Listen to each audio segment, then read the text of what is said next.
काय खाणार? मी चीज पास्ता खाईन. चीज पास्ता? हा.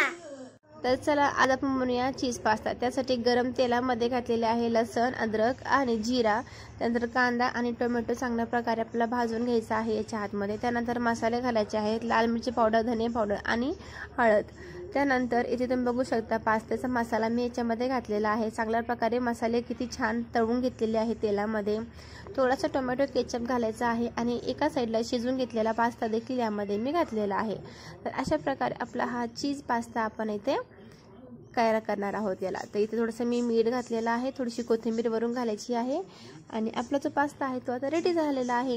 तर चला आपण याला सर्व करून घेऊया आणि ते झाल्याच्या नंतर आपण यामध्ये चीज घालूया। तुम्ही चीज कढाईमध्ये देखील घालू शकत होते, परंतु मी इथे इशिकासाठी करत आहे त्यासाठी मी साईडला तिला एका याच्यामध्ये चीज घालून दिलेला आहे।